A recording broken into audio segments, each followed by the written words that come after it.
Well, I just did a video on the talk on expectations is the worst enemy of an entrepreneur, because expectations drive you into depression because you think something's going to happen, it doesn't, and you put so much energy and effort into it and it doesn't happen.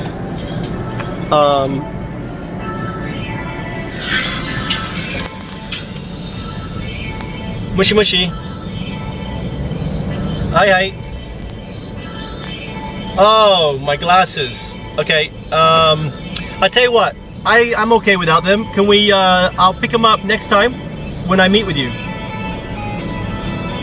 Is that okay? Okay.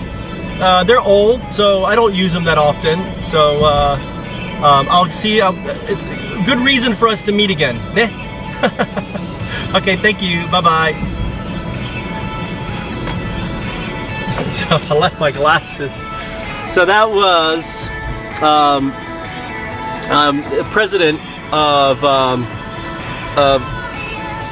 JIG Japan. He's a president, and Taisuke Fukui, who I met on Facebook of all places, and we started chatting. We agreed to meet this week. We went there. I just spent 1:30, 2:30, 3:30. I just spent 2 hours in a meeting.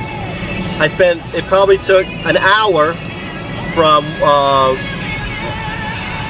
1:30 to about 3, okay, an hour and a half,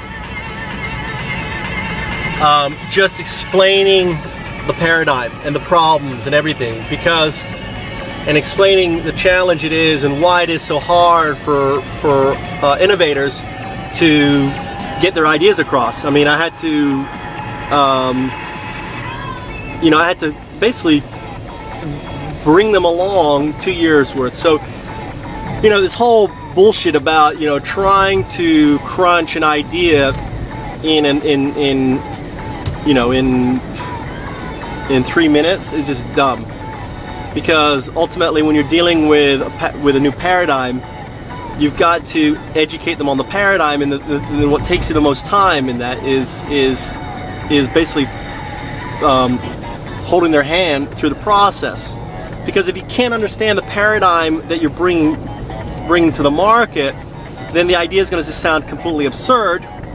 And if you're doing a 3-minute presentation, then the idea is going to sound dumb. And I have plenty of that, because I have plenty of trying to do talks in 5 minutes and people just don't get it.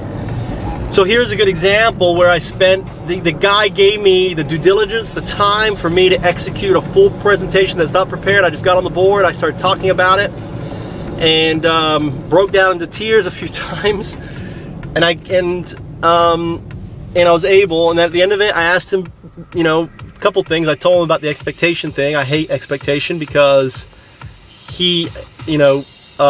because expectations is a killer for a person in my position, especially now that I've verbally, tentatively accepted a teaching position that's going to start in April, and if I sign that contract, I'm obliged to fill it, complete it for a year, and that means I can't get Foundups going, and that's very sad to me, even though I have to look after my family. My wife's been very generous and has given me 2 years on this, so my chits have been spent.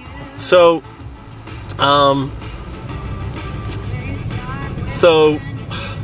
I told him, I asked him, I said, so can you help me? What will you do? So I'll introduce you. I think, I said, how much of this do you really grasp? I said, honestly, tell me, how much of what I said do you understand? And he said 80%. And that to me is remarkable. I thought maybe 40%.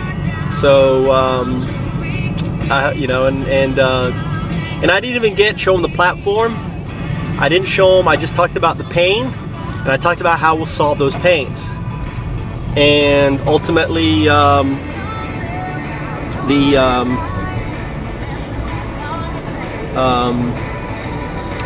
so this may be, this is the first time I've met with a company, a president of a company, and the guy gave me 2 hours, and the guy wants another meeting and is inviting me on the 19th to meet some VCs and some other investors.